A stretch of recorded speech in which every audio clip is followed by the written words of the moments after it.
अस्सलाम वालेकुम listeners, welcome to my channel. अगर आप लोग इस चैनल पर नए आए हैं तो पहले इस चैनल को सब्सक्राइब कर दीजिए और बेल आइकन पर क्लिक कीजिए ताकि आने वाली हर वीडियो का नोटिफिकेशन आप लोगों को मिल सके। चलें शुरू करते हैं नावल की तीसरी किस्त। तुम्हारे घर वाले किसी ऐसी लड़की को हरगिज़ कबूल नहीं करेंगे जो हफ्ता घर से गायब रही हो। तुम्हारी गुमशुदगी की कोई रिपोर्ट तक दर्ज नहीं करवाएगी, यकीनन बदनामी के खौफ से। और अब तुम यहीं रहोगी हमेशा हमेशा। आवाज़ धीमी मगर लहजा उसका सख्त था। मैं भाग जाऊंगी। मुझे मेरे बाबा से बहुत प्यार है। मेरे बाबा भी मुझसे बहुत प्यार करते हैं। वो मुझे समझेंगे। वो रो देने को थी। अब कोशिश भी मत करना यहाँ से भागने की। और मार्केट में अगर तुमने कोई होशियारी की तो मुझसे बुरा कोई नहीं होगा। उसने उंगली उठाकर हया को वार्न किया। 5 मिनट में बाहर आ जाओ, बस 5 मिनट। उसने हाथ दिखाया और झटके से हया का बाजू छोड़कर बाहर निकल गया। हया बहुत कुछ कहना चाहती थी, रोना चाहती थी, चिल्लाना चाहती थी, लेकिन उसे हमजा पर भरोसा नहीं था। वो शेर की कुछार में रहकर उसे छेड़ना नहीं चाहती थी।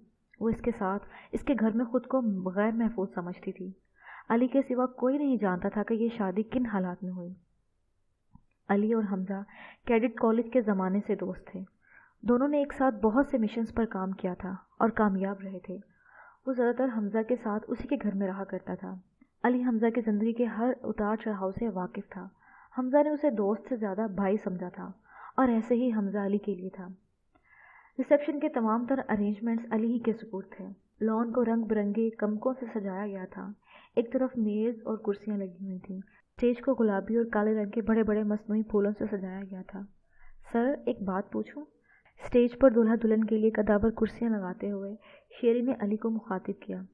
तुम कब से पूछ कर बात करने लगे? तुम्हें तो आदत है कभी भी कुछ भी बोलने की। फोटो बूथ पर फ्रेम सेट करते शेरवान ने इस पर आवाज़ कसी। सबके चेहरे पर मुस्कुराहट फैल गई। उनकी नोक झोंक मामूल था और इन सबके एंटरटेनमेंट का सबब भी था। तुम चुप रहो, शेरी ने शेरवान को गुस्से से डांटा। सर, आपको क्या लगता है हमजा सर की ये अरेंज मैरिज है या लव मैरिज है? हल्के हल्के कह कहे उभरे। अली ने शेरी को यूं देखा जैसे वो कोई अजूबा हो। सबके कान खड़े हो गए थे।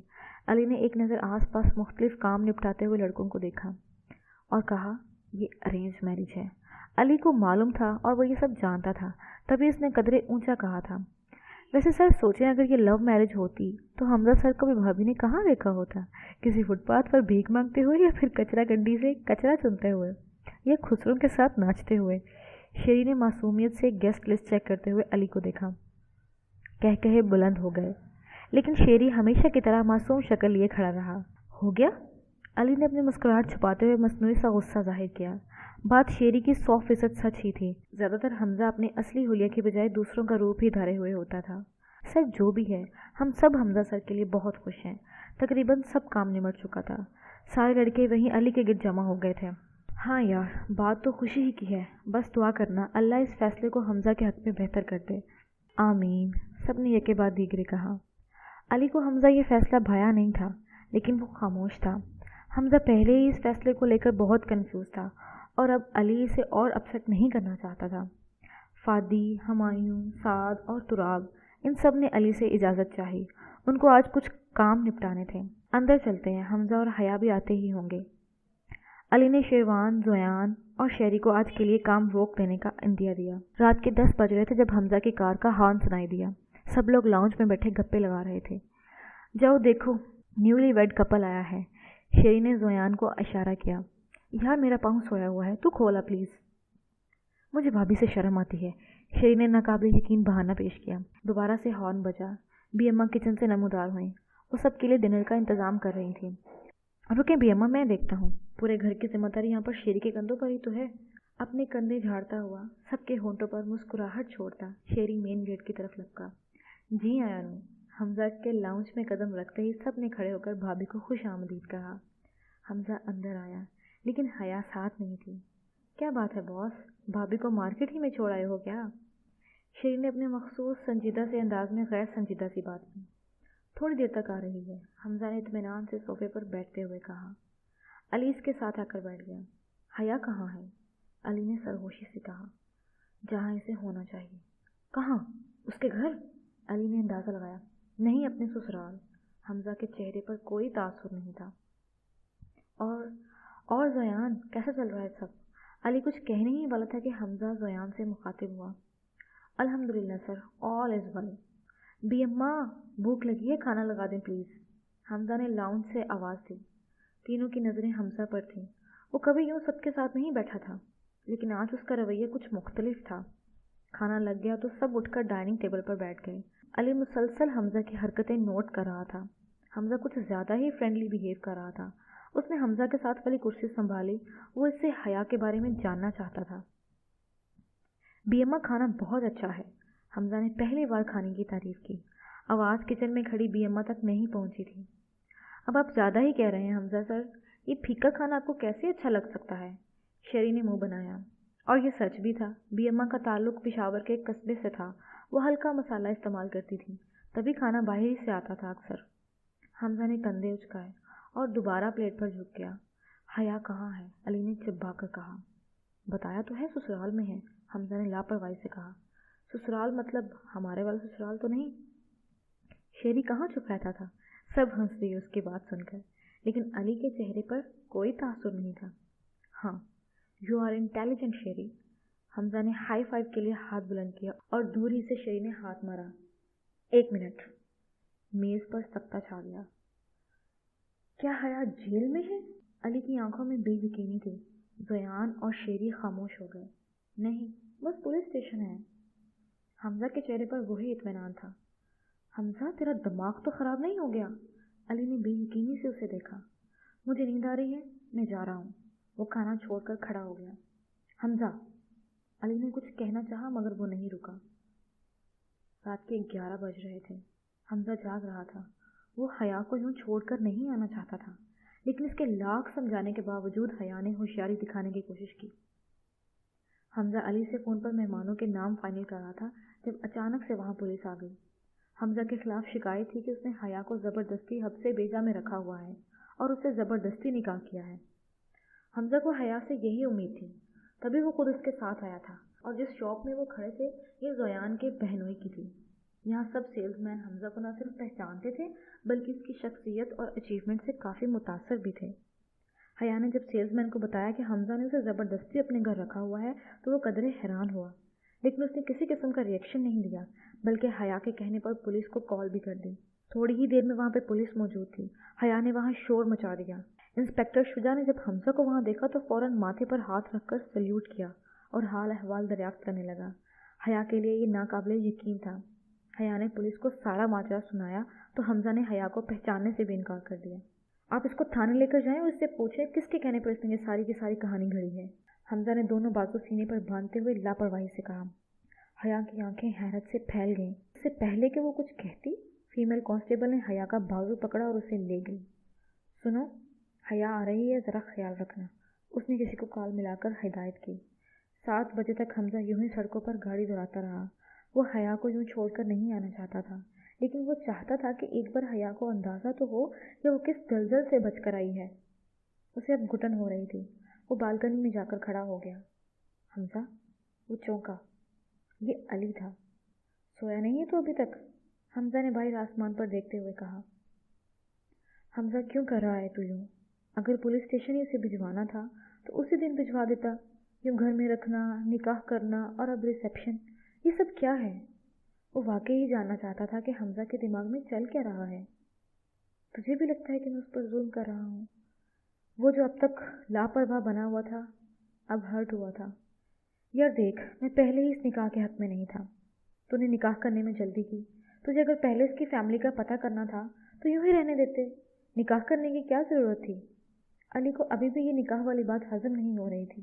نکاح کے بغیر میں اسے گھر میں نہیں رکھ سکتا تھا یار، 100 باتیں نکلتی۔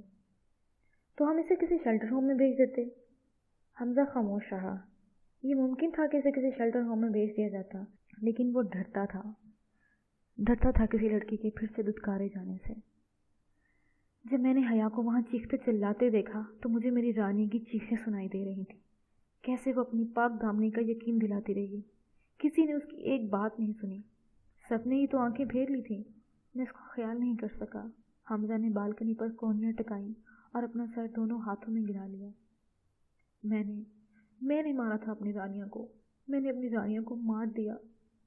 وہ مضبوط اعصاب کا مالک تھا، लेकिन इस वक्त वो एक हारा हुआ शख्स था, माजी से हारा हुआ, खुद के फैसलों से हारा हुआ शख्स।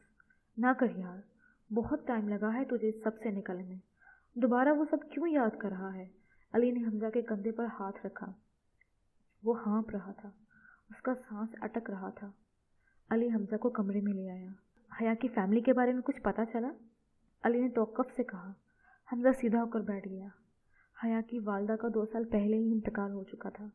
अब इसकी फैमिली में इसके वालिद और 2 भाई हैं। भाई दोनों बाहर होते हैं और अली की खामोशी पर हमजा ने आखिरी लफ्ज़ दोहराया। और ये कि हया के यूँ अचानक गायब हो जाने से ये सदमा उसके वालिद बर्दाश्त नहीं कर सके और हार्ट अटैक से अगले ही दिन उनका इंतकाल हो गया। आखिरी खबर वाकई तकलीफ दे थी। हमजा हया के लिए बहुत बुरा महसूस कर रहा था। मैं हया को लेकर आता हूँ, तुम ख्याल करना उसके वालिद के इंतकाल का उसे अभी पता ना चले। उसने अली को हिदायत की और गाड़ी की चाबी उठाकर बाहर निकल आया। जेल में उसे 4 घंटे होने को थे। इन 4 घंटों में कोई लम्हा ऐसा नहीं था जिसमें हया ने हमजा को बद्दुआ ना दी हो। वो कभी सोच भी नहीं सकती थी कि इसे कोई दिन यूं जेल में भी गुजारना पड़ेगा। इसके अलावा जेल में 2 औरतें और भी थीं जो शक्ल ही से खरांट लग रही थी। उनकी नज़रें बराबर हया का जायज़ा ले रही थीं।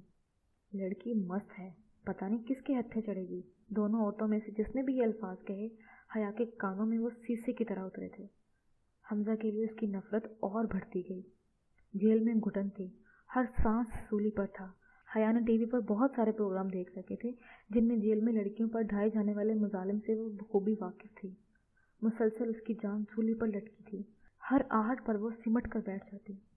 मुझे जिसने ये अजियत दी है, अल्लाह करे वो खुद ऐसी अजियत से गुजरे। अपनी आंखों के सामने मैं उसे तड़पता देखूं। हया ने सिसकियों में हमजा को बद्दुआ दी। अल्फाज बहुत सख्त थे, लेकिन इस वक्त जिस अजियत से वो गुजर रही थी उसे दुआओं और बद्दुआओं के अलावा कुछ समझ नहीं आ रहा था। हेलो, तुम्हें लेने आए हैं। वो हमजा को कोसने में गुम थी जब लेडी ऑफिसर की आवाज़ उसके कानों से टकराई। उसे लगा उसका दिल रुक जाएगा। उसे कौन लेने आ सकता है? सारे डरावने ख्याल एक साथ उसके दिमाग में आ धमके। मैं किसी के साथ नहीं जाऊंगी। उसने अपने पाँव सख्ती से ज़मीन पर जमाए। तो क्या सारी ज़िंदगी जेल में गुजारेगी? वही सख्त लहजा। कौन लेने आया है मुझे? उसकी आंखों में खौफ वाज़िया था। आंखों के सामने अंधेरा छा रहा था। अगर वो दीवार से टेक लगाकर ना बैठती तो अब तक वो गिर चुकी होती। कसम आया ही तेरा, फरीहा ने लॉक खोलते हुए कहा। शक्ल से तो वो अच्छी खासी लग रही थी, लेकिन लहजा इसका ऐसा ही बेहुदा था। जेल की सलाखों के पीछे हया को एक हियोला दिखाई दिया। उसके हवास बहाल हो रहे थे। उसने आंखें सुकेड़ी। ट्राउज़र शर्ट में मलबूस, दोनों हाथ सीने पर बांधे हुए, चेहरे पर मखसूस से संजीदगी लिए वो हमजा था। हया को अपने हवास पुरसुकून होते हुए महसूस हुए। वो पता नहीं क्या क्या सोच चुकी थी, लेकिन वो तो हमजा था। उसे तसल्ली हुई। अभी कुछ ही लम्हों पहले वो जो उसे बद्दुआएं दे रही थी, अब खुदा का शुक्र अदा कर रही थी कि वो हमजा ही था। हमजा को देखकर उसकी आंखों में जो नागवारी थी वो हमजा से छुपी नहीं थी। दोनों कुछ फासले से चलते गाड़ी में जाकर बैठ गए। हया बैक सीट पर बैठी थी। कुछ खाओगी? एक रेस्टोरेंट के सामने गाड़ी रोकते हुए हमजा ने पिछली सीट पर बैठी हया को मिरर से देखा। हया ने मुंह फेर लिया। ओके। हमजा ने लंबा सांस भरा। वो गाड़ी से उतरा और हया की सीट का दरवाज़ा खोला। बाहर आओ, ये हुक्म था। जब वो बाहर नहीं आई तो हमजा ने उसका बाजू खींचकर उसे बाहर की तरफ निकाला। हया बादल नखास्ता नीचे उतरी। हया देखो, हमजा ने उसका बाजू नहीं छोड़ा था। सांसें बेतरतीब हुईं। वो इसे चंद इंच के फासले पर था। रो रो कर उसकी आंखें सूजी हुई थी। हमजा को समझ नहीं आ रहा था कि वो क्या कहे। उसे जेल में भेजने के लिए उससे माफ़ी मांगे या उसके वालिद की वफ़ात का बताकर उससे अफसोस करे। हमजा को उस वक्त वो एक कमज़ोर सी लड़की लग रही थी जो अपनी बाप की मौत का सुनकर चीख चीख कर रो देगी। वो भी टूट जाएगी जैसे वो 7 साल पहले